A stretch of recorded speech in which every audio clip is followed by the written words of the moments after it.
Di episode yang lalu diceritakan, Mari yang berusaha melarikan diri dari kejaran suaminya. Dan setelah berjuang cukup lama, akhirnya Mari berhasil sampai di tepi jalan. Dengan wajah ketakutan, ia berusaha menghentikan setiap mobil yang melewati hutan tersebut. Tapi sayang, tak ada seorang pun yang mau menolongnya. Hal itu membuat Mari semakin menjadi panik. Hingga pada akhirnya, dengan kepasrahan akan hidupnya, Mari memaksa berhenti sebuah mobil yang kebetulan lewat di jalan itu. Ia tak peduli lagi dengan hidupnya. Yang ada di pikirannya saat itu, ia hanya ingin lepas dari siksaan suaminya. Dan ternyata, pengemudi mobil itu adalah Dr. Seo yang baru saja pulang dari pemakaman istrinya. Dr. Seo lalu mengajak Mari masuk ke dalam mobil, sehingga Mari pun berhasil selamat dari kejaran In-wook. Mari lalu menceritakan kepada Dr. Seo tentang rencana yang ia susun untuk memalsukan kematiannya agar ia bisa bertahan hidup. Dan entah apa yang ada di pikiran Dr. Seo waktu itu, tiba-tiba saja ia berkata kalau ia akan membantu Mari. Dr. Seo lalu mengajak Mari ke kliniknya dan menanyakan kepada Mari apakah ada permintaan khusus wajah seperti apa yang ia inginkan untuk mengubah wajah cantiknya itu. Tapi Mari mengatakan kalau ia akan menerima wajah apapun yang penting suaminya tidak akan bisa mengenali wajah barunya. Dan dengan operasi secara sembunyi-sembunyi dan tanpa bantuan dari rekan kerjanya yang bernama Dr. Hu, akhirnya Dr. Seo mengeksekusi wajah cantik Mari. Ia mengatakan kepada perawat kalau itu adalah pasien VVIP. Hingga pada akhirnya tibalah waktunya perban wajah baru Mari dibuka. Dengan penuh hati-hati sekali, Dr. Seo membuka satu persatu lembaran perban tersebut. Tapi tiba-tiba raut wajah Dr. Seo berubah setelah ia membuka perban dan seketika itu juga Dr. Seo segera meninggalkan Mari yang telah berubah wajahnya. Ternyata Dr. Seo merubah wajah Mari menjadi wajah mendiang istrinya. Dan Mari sendiri yang tak mengetahui hal tersebut, tak menaruh curiga apapun dengan keterkejutan yang dialami Dr. Seo setelah melihat wajah barunya. Mari sangat bahagia sekali karena wajahnya berubah total dan ia yakin kalau suaminya tak akan pernah bisa mengenalinya lagi. Sementara itu, Kang In-wook yang sangat yakin kalau istrinya masih hidup dengan berbagai cara terus mencari keberadaan Mari. Dan hingga suatu hari, ia pun mendapatkan kabar kalau anak buahnya berhasil menemukan tas milik Mari di hutan tersebut. Tas itu berisi tanda pengenal dan sejumlah uang. Hal itu pun menambah keyakinan In-wook kalau Yun Mari masih hidup. Dan untuk memulai pencariannya, In-wook lalu mengambil gaun yang pernah dipakai oleh istrinya ketika ia berusaha melarikan diri beberapa waktu yang lalu. Ia lalu menyewa jasa seorang detektif perempuan yang bernama Chol Yung untuk menyelidiki siapa pemilik gaun yang pernah dipakai oleh istrinya. Sedangkan Mari sendiri, setelah sebulan dirawat di klinik Dr. Seo, akhirnya memutuskan untuk mencari tas yang ia tinggalkan di hutan tersebut. Tapi sayang, belum sempat ia menemukan tas miliknya, ia dikejutkan dengan beberapa orang suruhan suaminya yang sedang berada di tempat itu untuk mencari dirinya. Tanpa berhasil membawa tas miliknya, Mari lalu memutuskan untuk meninggalkan hutan tersebut. Dan In-wook yang masih saja mencari cara untuk menemukan istrinya, akhirnya mendatangi satu-satunya sahabat Mari yang bernama Sun-woo. Beruntung Mari datang tepat waktu dan akhirnya Mari pun tahu kalau ia sudah tidak bisa lagi berharap kepada sahabat satu-satunya itu. Karena suaminya telah mendahulunya dan Sun-woo berjanji kepada In-wook kalau ia akan memberi informasi jika Mari menghubunginya. Dan demi bertahan hidup, akhirnya Mari memutuskan untuk mencari pekerjaan. Tapi sayang, sampai larut malam tak satu pun pekerjaan yang ia dapatkan. Dan justru dua orang iseng yang sedang dalam kondisi mabuk berusaha mengganggu Mari. Beruntung, Mari berhasil membela diri dan hal itu menyebabkan kedua orang tersebut terjatuh dan bajunya robek. Mari lalu dibawa ke kantor polisi dan tak berselang lama Dr. Seo pun datang ke kantor polisi. Mari sebenarnya tak mau lagi melibatkan Dr. Seo dengan urusannya. Tapi karena ia tak tahu lagi harus menghubungi siapa ketika polisi meminta penjamin Akhirnya dengan terpaksa, ia pun memberikan nomor Dr. Seo. Dan karena merasa kasihan melihat Mari yang tak memiliki tujuan, akhirnya untuk sementara waktu Dr. Seo mengajak Mari untuk tinggal di rumahnya. Dan untuk membalas kebaikan Dr. Seo, Mari yang memiliki hobi memasak itu pun menyiapkan sarapan untuk Dr. Seo. Dan ia meminta kepada Dr. Seo untuk mengizinkannya melakukan itu semua selama ia tinggal di sana. Berita tentang In-wook yang menyewa detektif untuk mencari istrinya akhirnya sampai juga di telinga sang ayah. Sang ayah menyalahkan In-wook yang tak memiliki anak. Andai ada anak dalam pernikahan mereka, Mari pasti tak akan pernah kabur. Sama seperti mendiang ibunya yang meskipun telah diajar sampai babak belur, ia tetap bertahan demi In-wook. Seketika itu juga, ingatan In-wook kembali ke masa kecilnya. Ia ingat betapa kerasnya sang ayah dan selalu memanfaatkan In-wook kecil untuk memancing ibunya setiap kali ibunya pergi dari rumah.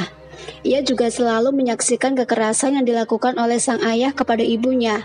Bahkan di usia yang masih sangat kecil, di depan matanya, ia harus menyaksikan bagaimana ibunya menghabisi dirinya sendiri.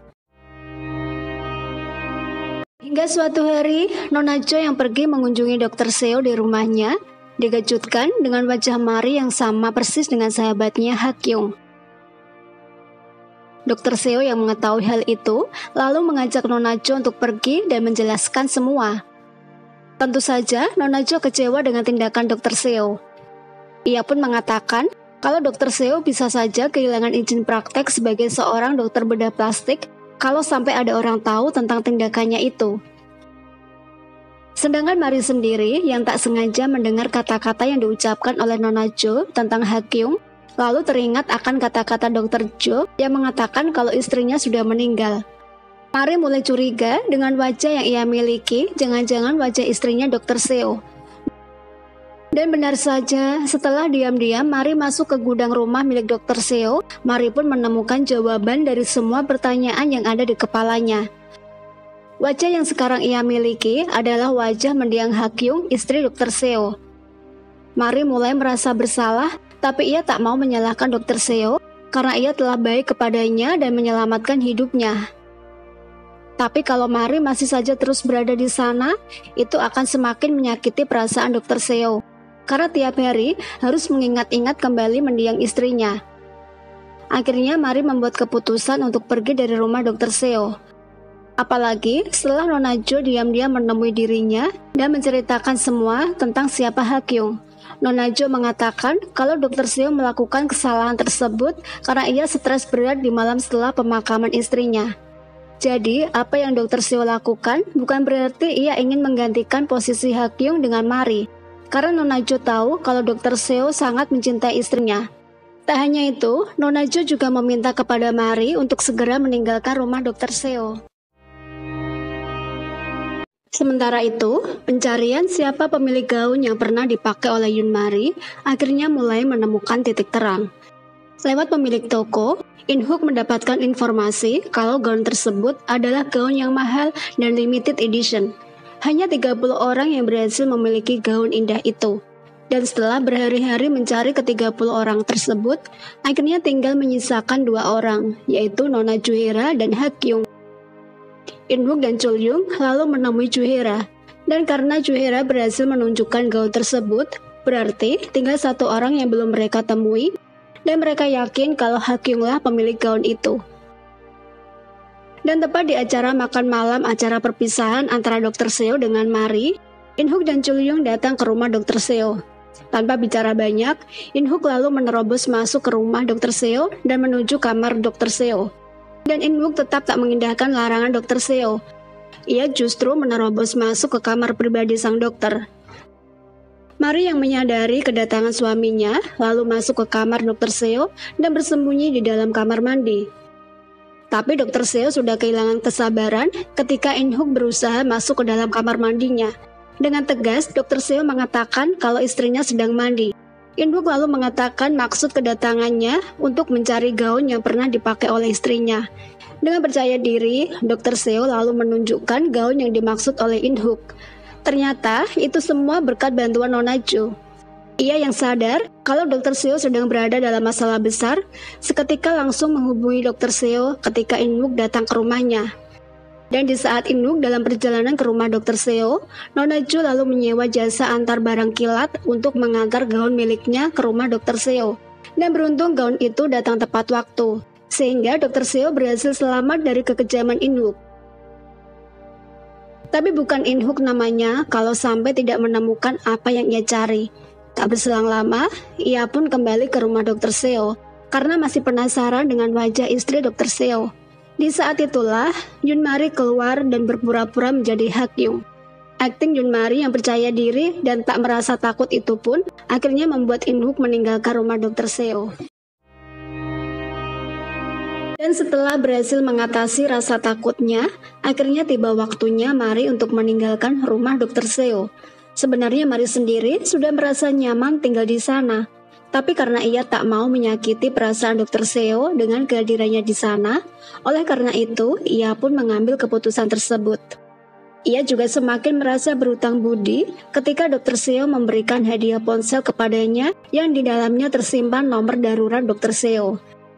Tak hanya itu, karena tahu Mari tak memiliki kartu identitas, akhirnya Dr. Seo memberikan surat referensi yang bisa membantu Mari untuk menemukan tempat tinggal dengan mudah. Dan akhirnya dengan bantuan Dr. Seo, Mari berhasil mendapatkan tempat tinggal yang letaknya berdekatan dengan tempat tinggal ibunya. Meskipun kecil dan sederhana, tapi Mari menaruh harapan besar di tempat tinggalnya yang baru. Ia ingin memulai hidup dengan wajah barunya. Di tempat itu, Mari juga ingin melanjutkan hobi melukisnya dan berharap dari lukisan tersebut bisa menjadi penopang hidupnya dan hidup ibunya. Dan karena rasa rindunya kepada sang ibu, Mari pun pergi mengunjungi sang ibu. Meskipun para perawat tak mengenali Mari, tapi sang ibu yang menderita demensia itu pun masih bisa mengenali sang putri dengan begitu baiknya. Mari meminta kepada sang ibu untuk bersabar sampai ia bisa membawanya keluar dari tempat itu dengan aman. Hingga suatu hari, lewat sebuah majalah, Nona Jo mengetahui siapa sebenarnya suami Mari. Seorang konglomerat pemilik perusahaan Kia Konstruksi yang sangat disegani banyak orang. Nah, kira-kira apa yang akan dilakukan oleh Kang Inuk selanjutnya untuk mencari istrinya? Nantikan jawabannya di episode mendatang. Terima kasih, jaga diri baik-baik, and see you!